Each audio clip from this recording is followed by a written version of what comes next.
Je pousse la porte et je découvre mon salon rempli d'inconnus. Des familles entières assises sur nos canapés, des enfants jouant sur le tapis de ma mère. Et, au centre de ce chaos, mes 2 enfants. Ils m'annoncent d'une voix calme qu'ils ont donné le Steinway de mon grand-père à une professeure syrienne et vidé la maison pour transformer notre Bastide en refuge clandestin. Avant que je trouve ma voix, la sonnette retentit. La police. On m'accuse d'héberger des personnes en situation irrégulière de trafic d'objets, de mise en danger de mineurs. Tout bascule en 1 minute. Mes souvenirs devenus preuve à charge, mes enfants devenus accusés, ma maison devenue champ de bataille, entre souvenirs et survie. Je dois choisir, refermer la porte et sauver mon nom, ou la laisser ouverte, et risquer de tout perdre pour la musique qui renaît ailleurs, pour ces vies qui s'accrochent dans mon salon. Entre un voisin prêt à me faire tomber, un procureur qui guette le faux pas, et la mélodie de Clair de Lune qui me revient depuis Marseille, je n'ai qu'une nuit pour décider si j'enterre le passé ou si je lui donne des mains nouvelles. Demain, je verrai le piano revivre, ou la maison se vider pour de bon. Et ce choix dira qui nous sommes. Je n'ai jamais aimé les aéroports. Cette odeur de café tiède mêlée au parfum trop sucré des boutiques duty-free, ces annonces robotiques qui résonnent sous les plafonds trop hauts, ces gens pressés qui se frôlent sans se regarder. L'aéroport de Nice, ce matin de novembre, ne faisait pas exception. Je tenais mon café dans une main, mon téléphone dans l'autre, essayant de paraître détendue, alors que mon estomac se nouait à l'idée de laisser Théo et Manon seuls pendant 3 jours. 3 jours, c'était ridicule, vraiment. À 43 ans, j'aurais dû être capable de partir pour une simple conférence de travail sans cette anxiété qui me rongeait depuis le réveil. Mais voilà, depuis la mort de Laurent, chaque départ ressemblait à un abandon. Comme si, en franchissant la porte de notre maison, je risquais de tout perdre une seconde fois. J'ai regardé ma montre, 7h20. L'embarquement commençait dans 40 minutes. J'ai sorti mon téléphone pour vérifier une dernière fois que Théo avait bien reçu mes instructions. Les numéros d'urgence, l'argent pour les courses, le code du système d'alarme que je venais de faire installer, après que Madame Gardel, notre voisine, m'ait parlé de cambriolage dans le quartier. Rien. Pas de réponse, évidemment. Théo dormait encore, probablement, recroquevillé dans son lit, avec ce regard d'adolescent attardé qu'il n'avait pas tout à fait perdu malgré ses 19 ans. « Madame Michaud ?» La voix m'a fait sursauter. J'ai levé les yeux. Un homme se tenait devant moi. La cinquantaine, cheveux gris coupés courts, costume sombre légèrement froissé. Son visage ne m'était pas familier, mais quelque chose dans son regard, une sorte d'urgence contenue, m'a immédiatement mise mal à l'aise. « Oui ?» ai-je répondu prudemment. Il a regardé autour de lui, comme pour s'assurer que personne n'écoutait, puis s'est penché légèrement vers moi. « Il faut que je vous parle. C'est au sujet de vos enfants. » Mon cœur a fait un bond dans ma poitrine. Théo, Manon, un accident, une urgence. Mon esprit s'est emballé en une fraction de seconde. « Quoi ? Qu'est-ce qui se passe ? Ils vont bien ? » « Physiquement, oui, » a-t-il dit en sortant son téléphone de sa poche. « Mais pendant que vous êtes partis, vos enfants vendent les affaires de votre maison. » Les mots ont mis quelques secondes à pénétrer mon cerveau. « Vendent. Les affaires de ma maison. » Ça n'avait aucun sens. J'ai ouvert la bouche pour protester, pour lui dire qu'il se trompait, qu'il me confondait avec quelqu'un d'autre. Mais il a tourné l'écran de son téléphone vers moi. Et là, j'ai vu des photos, une douzaine, peut-être plus. Théo, mon fils, portant le secrétaire Louis XV de ma grand-mère, celui avec les marqueteries délicates que personne n'avait le droit de toucher. Manon, ma petite Manon, enveloppant dans du papier bulle le tableau de Cézanne que mon grand-père avait acheté dans les années 50. Des inconnus, des hommes en salopette, des jeunes chargèrent des meubles dans un camion garé devant notre maison. Notre maison, la Bastide provençale où j'avais grandi, où Laurent et moi avions élevé nos enfants, où chaque objet racontait une histoire. « Non », ai-je murmuré. « Non, ce n'est pas possible. J'habite 2 rues plus loin », a dit l'homme d'une voix neutre. Je passe devant chez vous tous les matins. Ça fait 3 jours que ça dure. J'ai essayé de leur parler, à vos enfants, mais ils m'ont claqué la porte au nez. J'ai pensé que vous aviez le droit de savoir. J'ai agrippé son bras sans réfléchir. Le piano à queue de mon grand-père, il est encore là? Il a secoué la tête lentement. Parti hier soir. Un camion de déménagement est venu le chercher. Le sol s'est dérobé sous mes pieds. Le piano. Le Steinway que mon grand-père, chef d'orchestre à l'Opéra de Marseille, avait économisé pendant des années pour acheter. Le piano sur lequel Laurent avait joué Debussy, le soir de notre mariage. Le piano que je n'avais plus touché depuis sa mort parce que chaque note me déchirait le cœur. Il faut que j'y aille, ai-je dit en attrapant mon sac. Il faut que je rentre.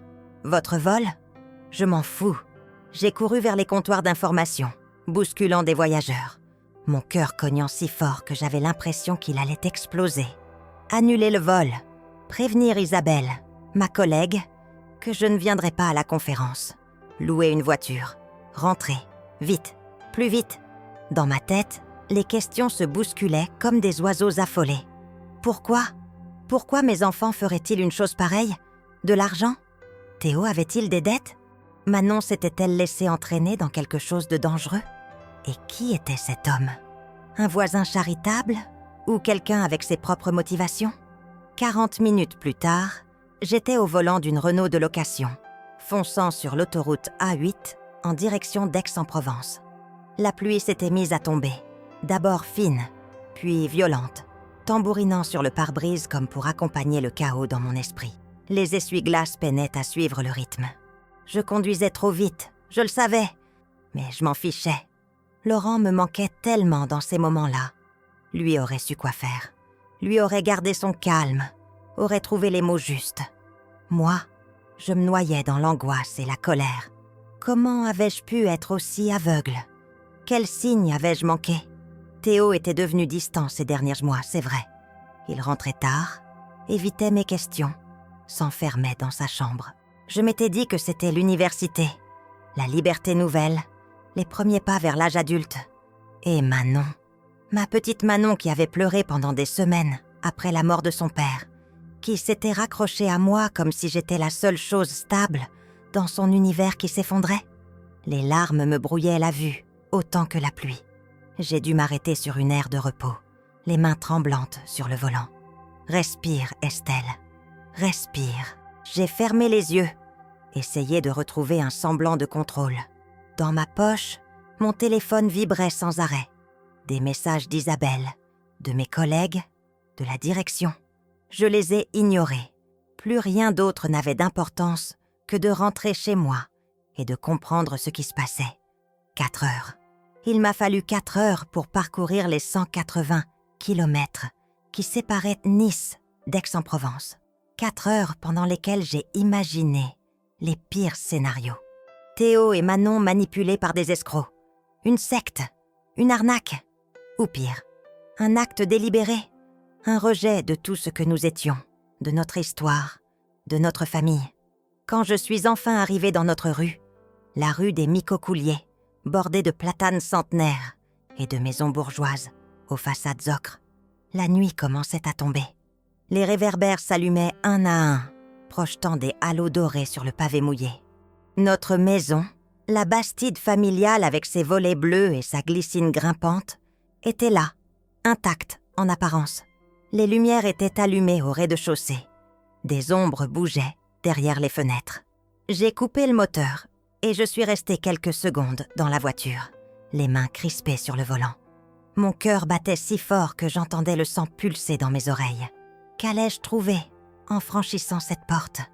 Mes enfants? Des inconnus? Une maison vidée de tout ce qui faisait notre mémoire? J'ai inspiré profondément et je suis sortie sous la pluie qui avait repris, fine et froide. Le gravier de l'allée crissait sous mes pas. La porte d'entrée n'était pas verrouillée. Mon sang s'est glacé. J'ai posé ma main sur la poignée, le métal froid contre ma paume. Un instant, j'ai eu envie de reculer, de remonter dans la voiture, de fuir ce que j'allais découvrir. Mais je suis leur mère, et une mère ne fuit pas. J'ai poussé la porte. Le vestibule était éclairé par la suspension en fer forgé que Laurent avait installée l'année avant sa mort. Le sol en tomates provençales, rouge et usé par des générations de pas. Le miroir ancien où ma grand-mère vérifiait son chapeau avant de sortir. Tout était là, intact. Mon soulagement a duré une seconde, parce que c'est à ce moment-là que j'ai entendu les voix. Pas seulement celles de Théo et Manon, des dizaines de voix, des rires d'enfants, des conversations en français, en arabe, dans des langues que je ne reconnaissais pas, des bruits de vaisselle, une odeur de cuisine, quelque chose d'épicé, de chaleureux, flottait dans l'air. J'ai avancé lentement vers le salon, comme dans un rêve, ou plutôt un cauchemar. Et là, en franchissant le seuil, j'ai vu notre salon. Notre grand salon aux murs lambrissés, au parquet de chêne patiné, aux hautes fenêtres donnant sur le jardin. Il était plein, bondé de gens. Des familles entières assises sur nos canapés, sur des chaises dépareillées qu'on avait dû descendre du grenier. Des enfants jouaient sur le tapis persan que ma mère avait reçu en héritage. Une femme voilée donnait le sein à un bébé dans le fauteuil Voltaire de mon grand-père. Un vieil homme aux mains tremblantes buvait du thé dans notre service en porcelaine de Limoges. Et au milieu de tout ça, Théo et Manon. Mon fils se tenait près de la cheminée, un plateau de verres à la main, les traits tirés, mais le regard étrangement lumineux. Ma fille était accroupie près de 2 petites filles qui dessinaient sur des feuilles éparpillées sur le sol. Elle leur montrait comment tenir un crayon, souriant d'une manière que je ne lui avais pas vue depuis la mort de Laurent. Quand Manon m'a vue, son sourire s'est évanoui. Elle s'est levée d'un bond, les yeux écarquillés. « Maman !» Le mot a traversé la pièce comme une pierre jetée dans l'eau. Toutes les conversations se sont arrêtées. Tous les regards se sont tournés vers moi. Théo a posé son plateau précipitamment sur la table basse, renversant un verre qui s'est brisé sur le parquet. « Maman, qu'est-ce que tu fais là? Tu ne devais pas être à Paris ?» Ma voix est sortie étranglée, méconnaissable. « Qu'est-ce que... C'est quoi tout ça? Qui sont ces gens ?» Le silence était assourdissant. Une femme aux cheveux gris, assise près de la fenêtre, a baissé les yeux. Un homme jeune, la trentaine peut-être, s'est levé comme pour partir. Les enfants ont cessé de jouer. Manon s'est avancée vers moi, les mains tendues, en un geste d'apaisement que je lui avais vu faire 1000 fois avec son père quand il était contrarié. « Maman, s'il te plaît, on peut tout expliquer. » « M'expliquer quoi ?» Ma voix montait malgré moi. « M'expliquer pourquoi notre maison est remplie d'inconnus ? M'expliquer pourquoi un homme à l'aéroport m'a montré des photos de vous en train de vendre nos meubles ? Le piano, Manon. Le piano de votre grand-père. Où est-il ? » Des larmes ont roulé sur les joues sèches de ma fille. « On ne l'a pas vendu, maman. On l'a donné. » Le monde a basculé. Donner. Ce mot si simple, si petit, a déchiré quelque chose en moi. Donner ? Théo s'est approché à son tour, les mains dans les poches de son jean délavé, le regard fuyant. Il y a une professeure de musique syrienne dans un centre d'accueil à Marseille. Elle donnait des cours gratuits à des enfants réfugiés, mais elle n'avait pas d'instrument. On s'est dit que grand-père aurait voulu que le piano serve encore, qu'il fasse de la musique au lieu de rester fermé dans le salon comme un monument aux morts. Ces mots m'ont frappé en plein cœur. J'ai reculé d'un pas, cherchant un appui, quelque chose de solide. Ma main a trouvé le dossier d'une chaise. « Vous n'aviez pas le droit, » ai-je murmuré. « Vous n'aviez pas le droit de décider ça sans moi. C'était à moi. C'était notre héritage. Et maintenant, c'est l'héritage de quelqu'un d'autre, » a dit Théo doucement. « De quelqu'un qui en a vraiment besoin. » J'ai regardé autour de moi. Tous ces visages, tous ces yeux posés sur moi. Certains avec de la compassion, d'autres avec de la peur. Une femme tenait son enfant serré contre elle, comme si elle craignait que je ne les chasse tous dans la nuit. Et peut-être que c'était exactement ce que je voulais faire. « Je veux que tout le monde parte », ai-je dit d'une voix blanche. « Maintenant. »« Maman, non !» a supplié Manon. « S'il te plaît, écoute-nous d'abord. J'ai dit « dehors !» Ma voix a résonné dans le salon, dure, inflexible. J'ai vu Manon tressaillir comme si je l'avais giflée. Théo a serré les mâchoires, ce tic qu'il avait hérité de son père quand il essayait de contenir sa colère. Lentement, les gens ont commencé à se lever. La femme au bébé a rajusté son voile d'une main tremblante. Le vieil homme s'est appuyé sur une canne que je n'avais pas remarquée. Les enfants ont ramassé leurs dessins, en silence. Personne ne parlait. Seuls les bruits de pas, de chaises qu'on repousse, de manteaux qu'on enfile, remplissaient l'espace. Manon pleurait ouvertement maintenant, les épaules secouées de sanglots. Théo l'a prise par les épaules et l'a attirée contre lui, me lançant un regard que je ne lui avais jamais vu. Un regard qui disait « Tu te trompes. Tu ne comprends pas. Tu es devenu quelqu'un d'autre. » Et peut-être qu'il avait raison. En l'espace de 20 minutes, la maison s'est vidée. Les familles sont parties une à une dans la nuit humide, certaines à pied, d'autres entassées dans de vieilles voitures garées le long de la rue. J'ai regardé par la fenêtre, les bras croisés, le cœur serré par quelque chose que je ne voulais pas nommer. De la culpabilité? Du remords? Non, c'était ma maison. Mes affaires, mon histoire. Quand le dernier invité a franchi la porte, le silence est retombé sur nous comme une chape de plomb. Théo et Manon se tenaient côte à côte dans le vestibule, attendant. Le jugement? Les explications? Je ne savais pas ce qu'il attendait de moi. Je ne savais même plus ce que j'attendais de moi-même. Je veux savoir tout, ai-je dit froidement. Depuis le début. Pourquoi? Comment? Tout. Manon a hoché la tête, essuyant ses larmes du revers de la main. D'accord. Mais tu dois nous promettre de nous écouter jusqu'au bout. Je n'ai pas répondu. Je me suis contentée de m'asseoir sur le canapé. Ce même canapé où, quelques minutes plus tôt, une famille entière avait trouvé refuge. Et j'ai attendu que mes enfants m'expliquent comment notre vie avait basculé sans que je m'en aperçoive. Comment j'étais devenue une étrangère dans ma propre maison. Comment eux, mes enfants, avaient appris quelque chose que j'avais oublié depuis longtemps. Et comment, peut-être, j'allais devoir choisir entre tenir fermement le passé et laisser mes mains s'ouvrir vers un avenir que je ne reconnaissais pas encore. Nous sommes restés assis dans le salon pendant des heures. Théo et Manon d'un côté, moi de l'autre, comme si un gouffre invisible s'était creusé entre nous. La pluie avait cessé, laissant place à un silence humide et lourd qui pesait sur la maison. L'odeur des épices cuisinées par ces inconnus flottait encore dans l'air, étrangement persistante, comme un reproche. Manon a parlé la première. Elle s'est assise en tailleur sur le tapis, les genoux remontés contre sa poitrine, exactement comme elle le faisait petite quand elle avait peur. Tout a commencé après la mort de papa, a-t-elle murmuré sans me regarder. Tu te souviens, au lycée, quand Madame Berger nous a proposé de faire du bénévolat pour valider nos heures de service civique? J'ai choisi les Compagnons de la Solidarité, une association qui aide les familles en précarité. Je me souvenais, vaguement. J'étais tellement noyée dans mon propre chagrin à l'époque que je n'avais pas vraiment écouté ce que Manon me racontait de ces après-midi. Je hochais la tête, je disais « C'est bien, ma chérie », et je retournais à mes dossiers, à mes obligations, à ce travail qui m'empêchait de penser. Au début, je servais juste des repas dans une cantine solidaire près de la gare routière, a continué Manon. Mais un jour, j'ai rencontré Leïla. Elle avait mon âge. Elle venait d'Alep avec sa mère et ses 2 petites sœurs.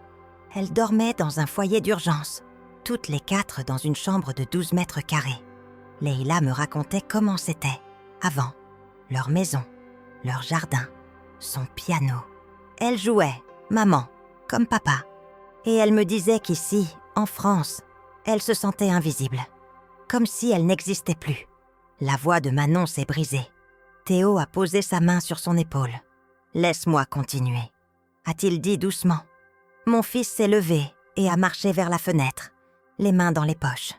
Dans la lumière tamisée, il ressemblait tellement à Laurent que j'en ai eu mal. Moi, c'était différent. Quand je suis arrivée à la fac de droit, j'ai rencontré Karim.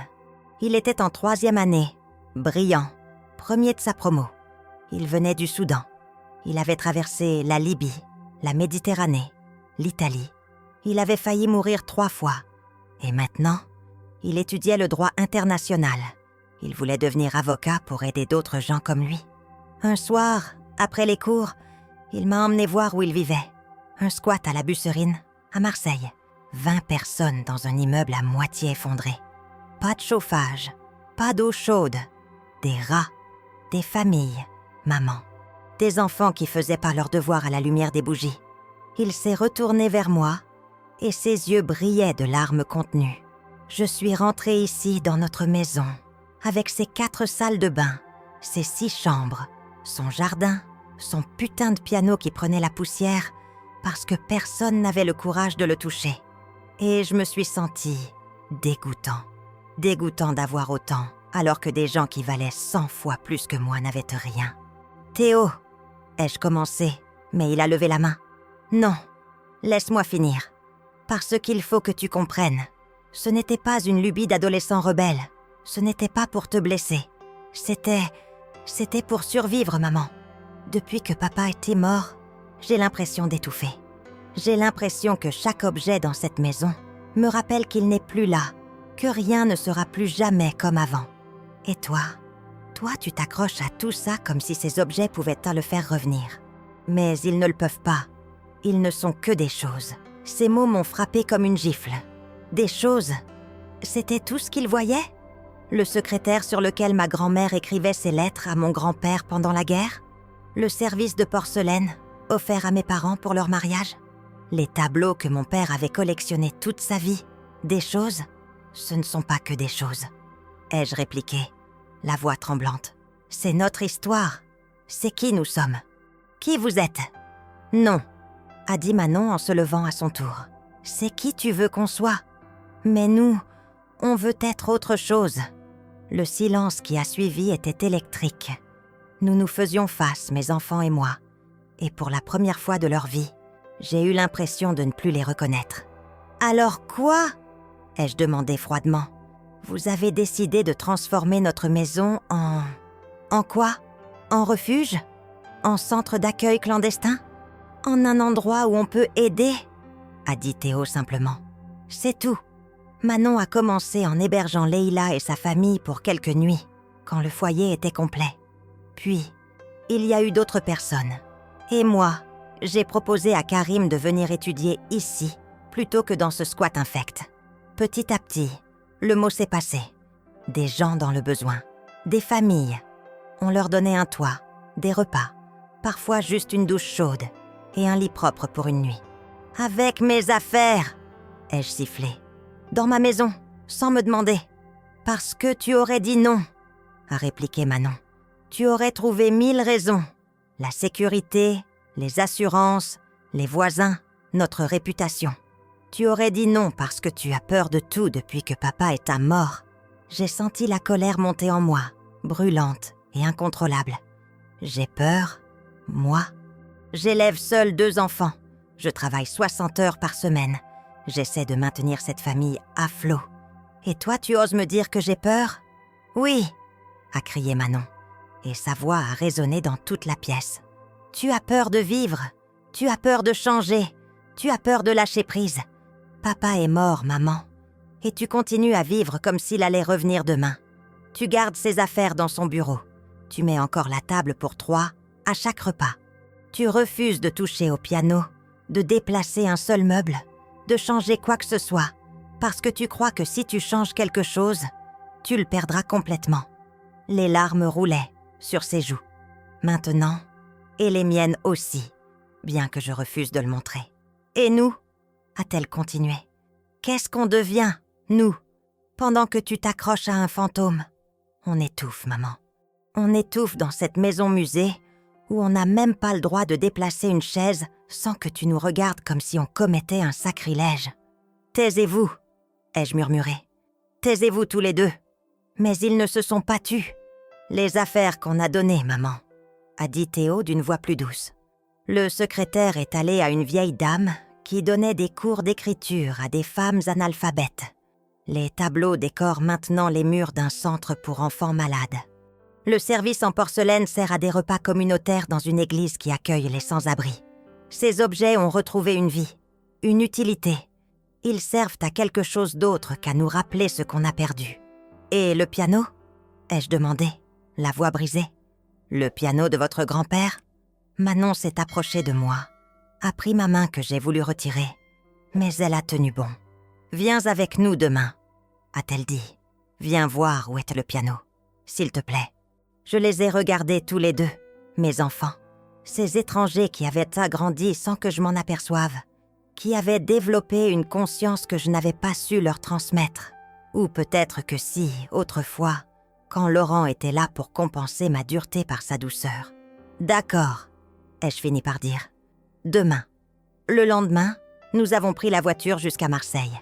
Théo conduisait, Manon était assise à l'avant, et moi à l'arrière, comme une passagère dans ma propre vie. Nous avons traversé Aix-en-Provence, endormis sous un ciel gris, puis emprunté l'autoroute vers le sud. Personne ne parlait. La radio diffusait France Inter en sourdine, des voix qui débattaient de la crise migratoire, des chiffres, des pourcentages, des mots qui ne voulaient rien dire. Nous sommes arrivés dans un quartier que je ne connaissais pas, au nord de Marseille. Des barres d'immeubles grises, des façades taguées, du linge qui pendait au balcon. Des enfants jouaient au foot sur un parking défoncé. Des femmes en djellaba discutaient devant une boulangerie. C'était un autre monde, à 15 kilomètres seulement de ma vie bien ordonnée. Théo s'est garé devant un bâtiment qui avait dû être une école. On voyait encore la marque des lettres arrachées. École républicaine. Maintenant, une banderole proclamait « Centre culturel Al-Amal, l'espoir ». « C'est ici », a dit Manon. Nous sommes entrés. L'intérieur sentait le café et la peinture fraîche. Les murs avaient été repeints en blanc, décorés de dessins d'enfants.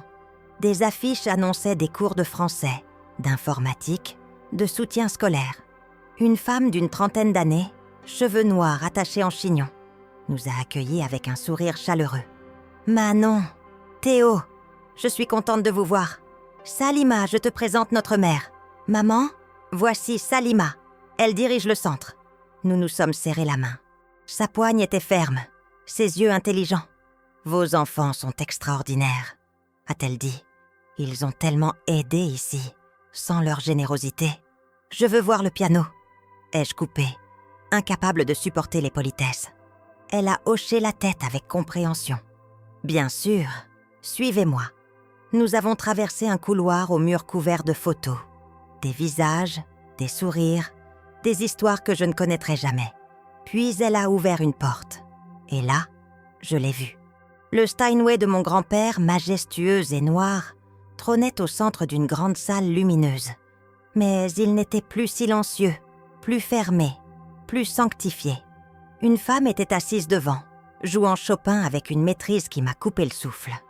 Autour d'elle, une dizaine d'enfants écoutaient, assis en tailleur sur le sol.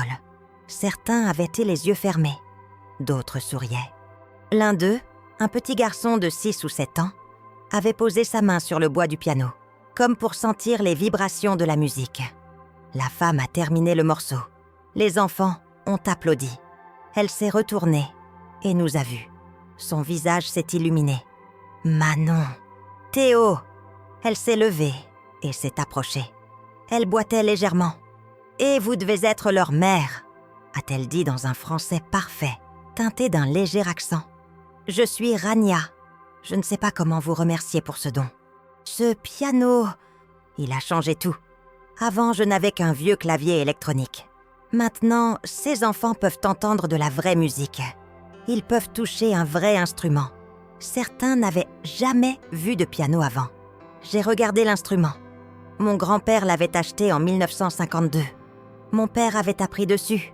Laurent y avait joué clair de lune le soir de nos fiançailles. J'avais bercé Théo et Manon bébé en écoutant leurs grands-parents jouer des duos. Et maintenant, ils vivaient une nouvelle vie. « Vous voulez jouer ?» a demandé Rania en me tendant la main vers le tabouret. « Non », ai-je dit trop vite. « Non, je ne joue plus. Maman jouait », a dit Manon doucement. Papa lui avait appris. Les enfants me regardèrent avec curiosité. L'un d'eux, une petite fille aux grands yeux noirs, s'est approché de moi. « S'il vous plaît, madame, jouez quelque chose. » Comment refuser ces yeux-là? Je me suis assise sur le tabouret. Mes mains tremblaient. J'ai effleuré les touches, si familières sous mes doigts. Et puis, sans réfléchir, j'ai commencé à jouer. Pas Debussy, pas Chopin. Quelque chose de plus simple. Une berceuse que ma mère me chantait. Une mélodie que j'avais jouée 1000 fois pour mes enfants. Les notes se sont élevées dans la salle, pures et claires. Et avec elles, quelque chose en moi s'est dénoué. Les larmes que j'avais retenues depuis hier, depuis des mois, peut-être depuis la mort de Laurent, se sont mises à couler. Je jouais et je pleurais, et les enfants écoutaient en silence. Et je sentais la présence de Théo et Manon derrière moi. Quand j'ai terminé, il y a eu un silence, puis des applaudissements timides. La petite fille m'a pris la main. « C'était beau », a-t-elle dit simplement. Sur le chemin du retour, j'ai regardé par la fenêtre sans rien dire. Dans ma tête, les images se bousculaient. Les enfants du centre, Rania et sa jambe qui boitait. Probablement une blessure de guerre. Le piano qui résonnait dans cette salle, vivant, utile, aimé. « Je suis désolée », ai-je fini par dire. Théo a jeté un coup d'œil dans le rétroviseur. De quoi ? D'avoir été aveugle, sourde, dure. Manon s'est retournée, les yeux brillants. « On ne t'en veut pas, maman. On sait que c'est difficile, mais on avait besoin que tu vois, que tu comprennes. Je comprends, » ai-je murmuré. Mais il y a quelque chose que vous ne comprenez pas. Cet homme, à l'aéroport, il m'a dit qu'il était notre voisin, qu'il passait devant la maison tous les matins. Il n'était pas content de ce que vous faisiez. Théo a froncé les sourcils. Monsieur Gardel ? Le type qui habite rue des Tanneurs ? Je ne sais pas son nom, mais il avait l'air déterminé et en colère. Un silence pesant est tombé dans la voiture. Il y en a d'autres comme lui, a dit Manon à voix basse. Des voisins qui se sont plaints, qui ont menacé d'appeler la police. Madame Roussel a même évoqué une pétition pour nous faire expulser. Mon sang s'est glacé. Quoi ? Expulser ? Mais c'est notre maison. Apparemment, ce qu'on fait est illégal, a dit Théo amèrement. Héberger des gens sans papier, sans assurance, sans autorisation. On pourrait avoir de gros problèmes. Pourquoi vous ne m'avez rien dit ? Parce qu'on ne voulait pas que tu sois impliqué, a répondu Manon. Si ça devait mal tourner, on voulait que ce soit sur nous, pas sur toi. J'ai fermé les yeux. Mes enfants, mes idiots, magnifiques, inconscients enfants, avaient mis en danger tout ce que nous avions. La maison, notre réputation, leur avenir, pour aider des inconnus. Et je ne savais pas si je devais les serrer dans mes bras ou les secouer jusqu'à ce qu'ils retrouvent leurs esprits. Nous sommes rentrés en fin d'après-midi. La maison était silencieuse, presque irréelle, après le bruit et la vie du centre. J'ai préparé du thé, une habitude que j'avais gardée de ma mère, et nous nous sommes assis dans la cuisine, autour de la vieille table en noyer. Il faut qu'on parle de ce qu'on va faire maintenant, ai-je dit. Mais avant que l'un de nous puisse répondre, la sonnette a retenti. Théo est allé ouvrir. J'ai entendu des voix, puis il est revenu, le visage blême. « Maman, c'est la police !» Mon cœur a bondi dans ma poitrine. Je me suis levée, les jambes tremblantes, et je suis allée à la porte. 2 gendarmes se tenaient soin sur le seuil. Un homme d'une 50aine d'années, moustache grise, regard sévère. Une femme plus jeune, carnet à la main. « Madame Michaud ? Oui, nous avons reçu une plainte concernant des activités suspectes à votre domicile. Hébergement de personnes en situation irrégulière, trafic d'objets volés, mise en danger de mineurs. Nous aimerions vous poser quelques questions. » Le monde s'est effondré sous mes pieds. C'était fini. Tout était fini. Les gendarmes sont entrés dans notre maison avec une politesse glaciale qui rendait tout plus terrible encore. Ils ont posé leurs questions méthodiquement, notant chaque réponse dans leur carnet. Quand aviez-vous commencé à héberger ces personnes ? Combien étaient-elles ? Connaissiez-vous leur statut légal ? Étiez-vous au courant que certaines étaient en situation irrégulière ? Je suis restée debout dans le salon pendant tout l'interrogatoire, les bras croisés, essayant de paraître calme, alors que mon cœur battait à tout rompre. Théo et Manon étaient assis côte à côte sur le canapé, les visages fermés, répondant aux questions avec une dignité qui m'a brisé le cœur. « Non, notre mère n'était pas au courant », a dit Théo pour la 3e fois. « C'était notre initiative. Elle était en déplacement professionnel. Tout ce qui s'est passé ici, c'est nous, pas elle. La gendarme, celle avec le carnet, a levé les yeux vers moi. « Madame Michaud, vous comprenez la gravité de la situation ?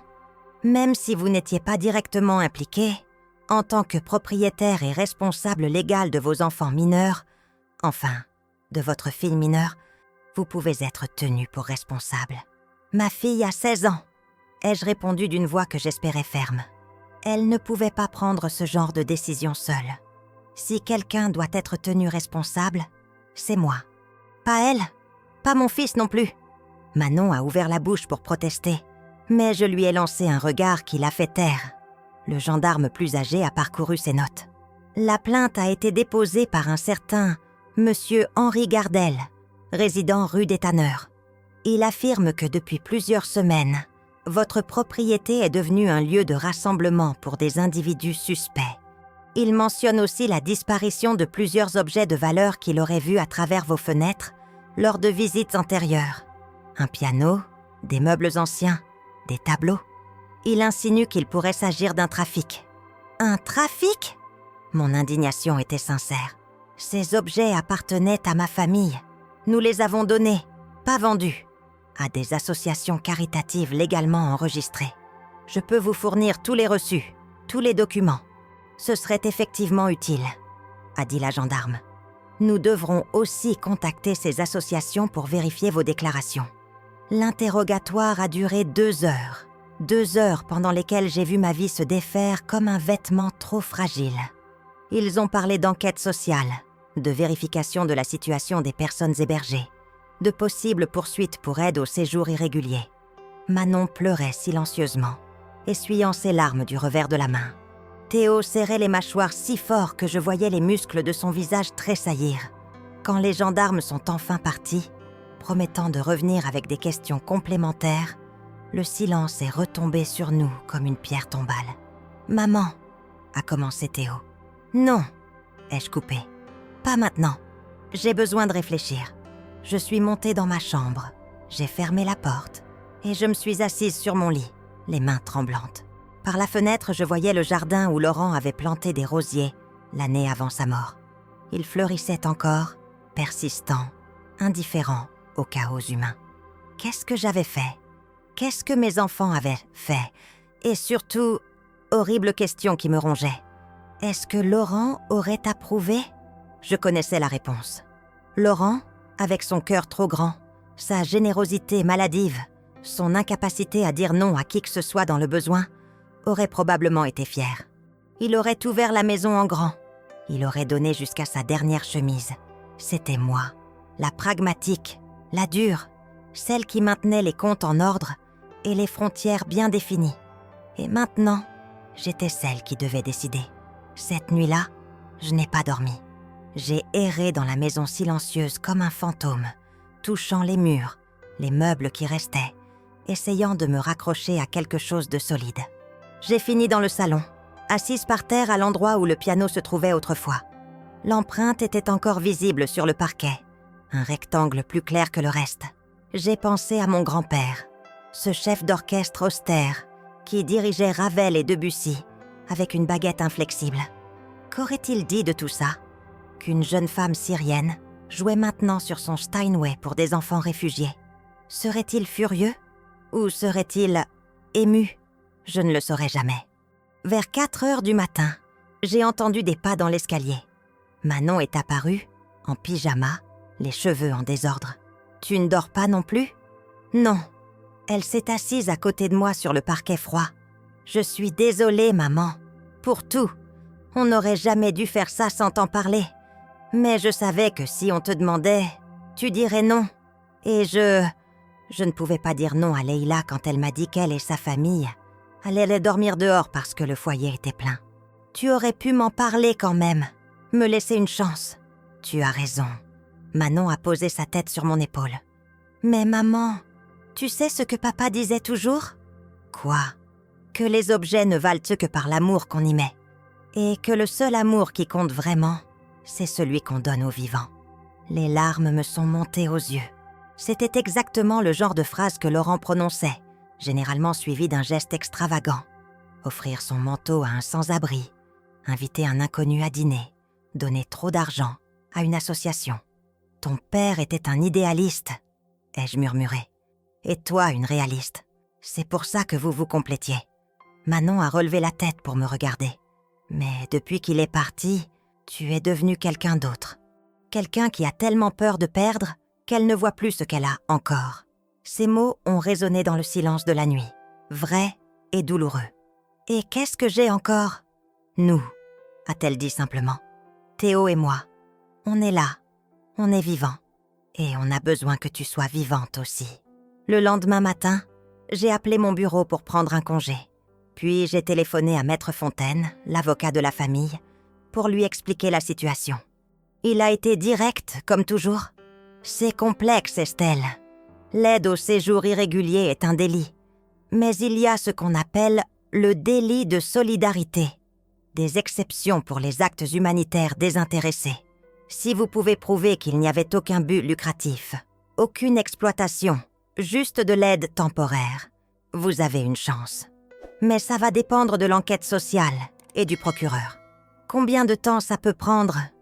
Des mois, peut-être un an. Et pendant ce temps, vous serez surveillés, toute votre famille. J'ai raccroché, le cœur lourd. Puis j'ai fait quelque chose que je n'avais pas fait depuis des mois. J'ai ouvert le bureau de Laurent. Cette pièce que j'avais gardée intacte comme un sanctuaire. Ses livres étaient encore sur les étagères, son stylo sur le sous-main en cuir, sa veste pendue au porte-manteau. Je me suis assise dans son fauteuil et j'ai pleuré comme je ne m'étais pas autorisée à pleurer depuis sa mort. J'ai pleuré sur lui, sur moi, sur nos enfants, sur tout ce que nous avions été et ne serions plus jamais. Quand je n'ai plus eu de larmes, quelque chose d'étrange s'est produit. Une sorte de clarté, comme si, en vidant enfin le chagrin qui m'étouffait, j'avais fait de la place pour autre chose. J'ai descendu la veste de Laurent du porte-manteau. Je l'ai pliée soigneusement, puis j'ai commencé à trier ses affaires, ses livres, ses papiers, ses vêtements. Pas pour tout jeter, juste pour laisser respirer, pour que cette pièce redevienne un lieu de vie et pas un mausolée. Théo est passé devant la porte ouverte et s'est arrêté net. « Maman, qu'est-ce que tu fais ? » ?»« Je range. Tu veux m'aider ?» Il est entré lentement, regardant autour de lui avec incrédulité. Puis, il a pris un carton et s'est mis au travail à mes côtés. Manon nous a rejoints peu après.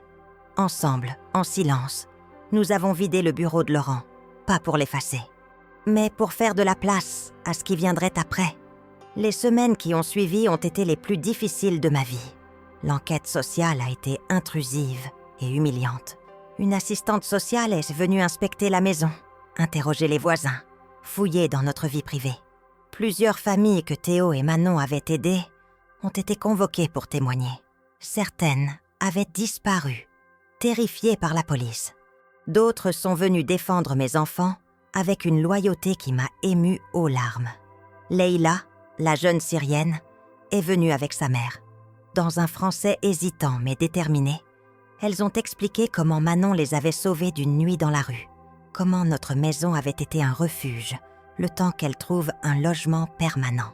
Karim, l'ami de Théo, est arrivé en costume.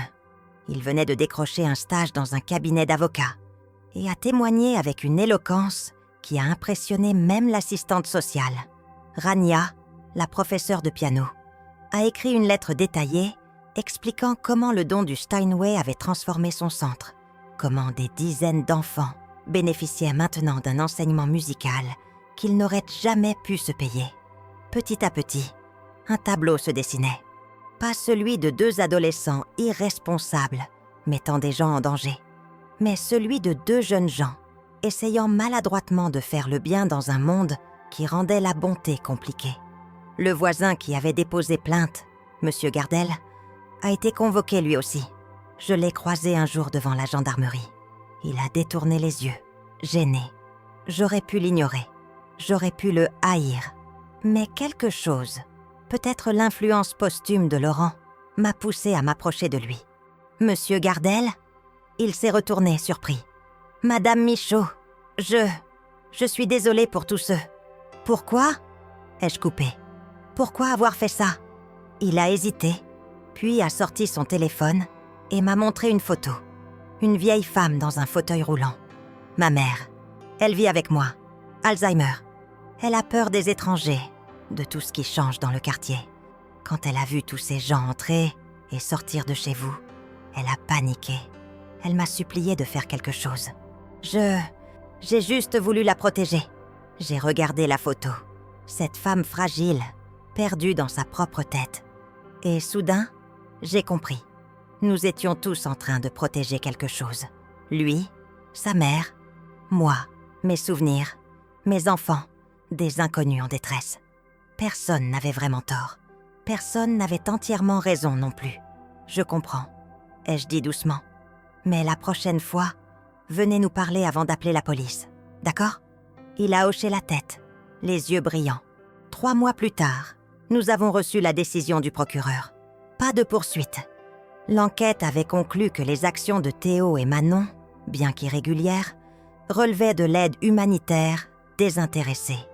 Nous étions toutefois avertis que tout comportement similaire à l'avenir devrait respecter le cadre légal. Déclaration préalable, assurances appropriées, vérification des statuts. C'était terminé. Enfin, pas tout à fait. Un samedi après-midi, j'ai convoqué Théo et Manon dans la cuisine. « Il faut qu'on parle de l'avenir », ai-je dit. Ils se sont assis, un peu inquiets. « Je ne veux pas que vous arrêtiez ce que vous faisiez », ai-je commencé, et leurs visages se sont illuminés. « Mais on va le faire correctement cette fois, légalement. » Je me suis renseignée. On peut transformer une partie de la maison en logement d'accueil temporaire. Ça demande des démarches, des autorisations, des assurances. Mais c'est possible. « Tu es sérieuse ?» a demandé Manon, incrédule. Très sérieuse, mais à une condition. Laquelle ? Que vous me laissiez participer, que ce soit un projet familial. Plus de secrets.